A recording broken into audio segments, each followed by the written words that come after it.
இங்க நம்ம வெற்றி பேண்ட்ரிக்காக புதுசா டிஷ் செஞ்சு எக்ஸ்பெரிமெண்ட் பண்ண ஆரம்பிக்கிறாங்க. அவனுக்கு ஹெல்ப் பண்ண நம்ம ரம்யாவும் கிச்சன் ஷிஃப்ட்டுக்கு சீக்கிரமாவே வந்துடுறான். அப்போ ஒரு கஸ்டமர் அவங்களோட சின்ன பையனுக்கு மருந்து ஜூஸ்னு சொல்லி ஏமாத்தி ஊட்டுறத வெற்றி பார்க்குறாங்க. அவ்வளோதான், நம்ம வெற்றிக்கு உடனே பல்ப் எரிய ஆரம்பிக்குது.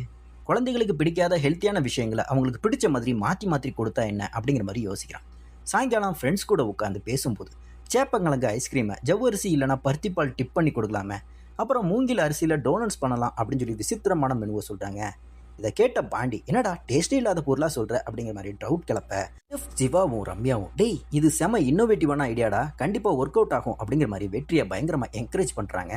இன்னொரு பக்கம் பிரேக்ஃபாஸ்ட் சாப்பிட்ற டைமில் ஐஷு அவங்க அப்பா நெடுமாறன் கிட்ட திவ்யா அக்காவோட கல்யாணத்தை பற்றி பேச வராங்க. ஆனால் நெடுமாறன் அவளை கண்டுக்க கூட இல்லைங்க. அப்பா நீங்கள் வரலன்னா நானும் அந்த கல்யாணத்துக்கு போக மாட்டேன்ப்பா அப்படிங்கிற மாதிரி ஐஷு உருகி பேசியும் நெடுமாறன் பதிலே சொல்லாமல் சாப்பாட்டை கூட முழுசாக முடிக்காமல் கோவத்தோடு அங்கேருந்து எழுந்து போயிடுறாருங்க. அதே மாதிரி கார்த்திக்கு நெடுமாறன் சாரை நேரில் போய் பார்க்கறதுக்கு அம்புட்டு பயங்க செம டென்ஷனாகவே வரான்.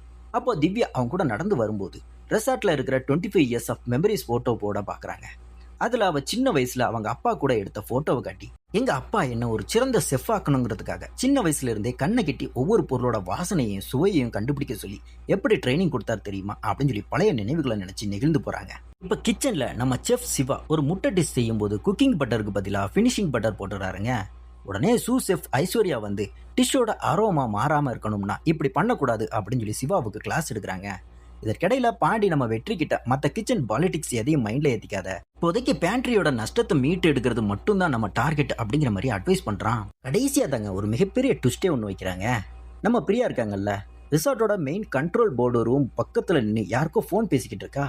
அதுவும் சாதாரண பேச்சு இல்லைங்க, எமர்ஜென்சி ஷட் டவுன் சுவிட்ச் எங்க இருக்கு அப்படின்னு சொல்லி கேட்டுட்டு இருக்கா.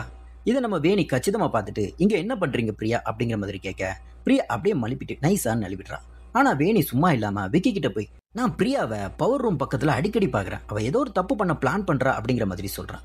இதை கேட்டு ஷாக் ஆகிற விக்கியும் வேணியும் இனிமே பிரியாவை 24 மணி நேரமும் கண்காணிப்புல வைக்கணும் அப்படின்னு சொல்லி முடிவு பண்றாங்க.